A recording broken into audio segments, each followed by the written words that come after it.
Welcome to Nasdaq Trade Talks. I'm Jill Malandrino, Global Markets Reporter at Nasdaq. Joining me to discuss how employers can stay connected to employees and keep them engaged at this time is Sam Caucci, CEO of One Huddle. Sam, it's great to have you with us. Welcome to Trade Talks. Thanks for having me, Jill.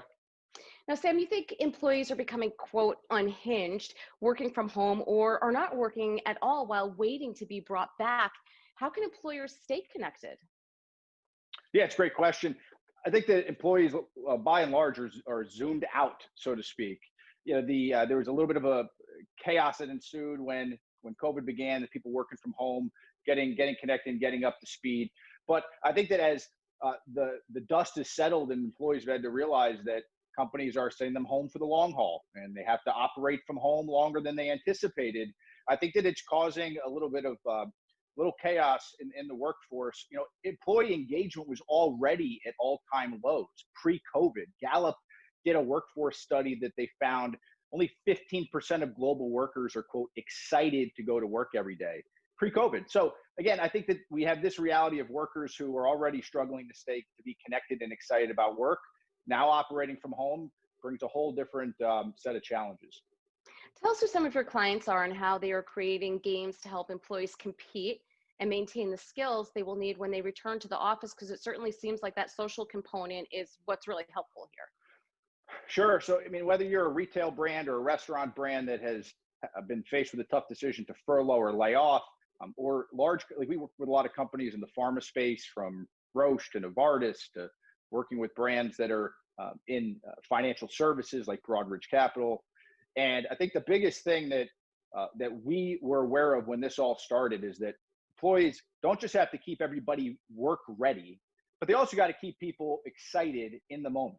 So at One Huddle, we help companies take all of your e-learning content, your skill training, and all of your communication, because more than ever, getting information to employees is tough.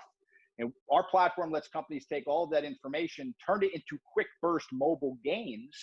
And all of us have sat through way too many watch the video, take the quiz stuff at work. And we try to make that a little bit more fun. And at the same time, if we get a lot of engagement, it should be stickier. Employees should perform better. And that's our goal.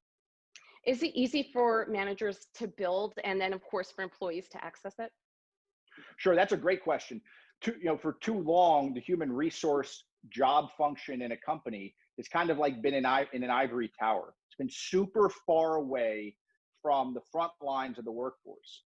So when we built our platform, one of the big realities of it was we wanted frontline managers to be able to create training content in real time. So just like when you go to your local restaurant, that afternoon, they were just coming up with the ideas for tonight's menu. How do we get that information into the minds of your bartenders and your frontline workers so that when they engage you that evening, they are prepared, they feel confident, they know the right information, and everybody wins in that equation. So your question on, can managers build content? That's super critical, we feel, in today's workforce, where we can't wait for the human resource person 10 floors up in a corner office to come up with the information we need to train on right now, especially as jobs are changing super fast.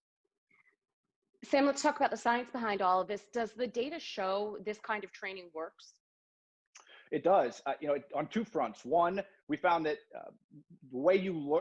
how long you know something is dependent on how you learn it. So it's why, I don't remember anything from college.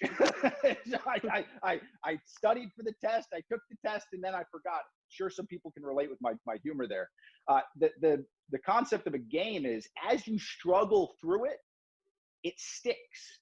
And anybody who works out knows that it's the hard stuff that you remember that sticks around longer. And we're just trying to bring that into corporate training and communication. Is engaging the hard stuff makes stuff stickier, makes it more lasting.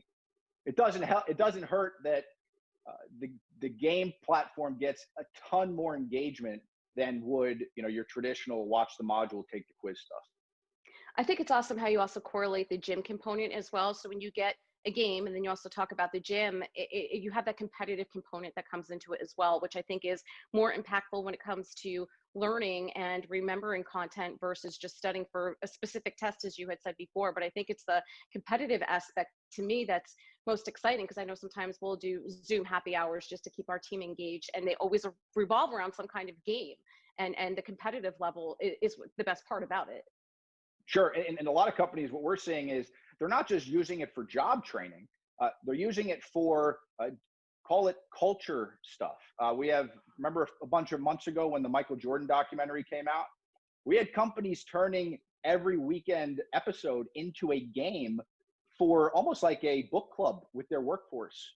We had a lot of companies that, even though everybody was in the same room at the same time, they were using games as a vehicle to upskill, create more engagement, and drive better culture. Also, to deploy really serious training content, diversity, inclusion, implicit bias, food, hand safety in COVID times. These are the types of training that companies were mostly equipped only to do this in person. So the fact that we can make it remote is even more impactful, because the technology that's going to win tomorrow meets the worker wherever they are. We got to treat technology, high growth tech companies and enterprise have to act like they're reaching consumers. It just so happens to be that, workers, the workers are the folks who are going to benefit right now. Yeah, and it's all in one spot on the platform. Great to have you with us, Sam. Thanks for joining us on Trade Talks. Thanks for having me.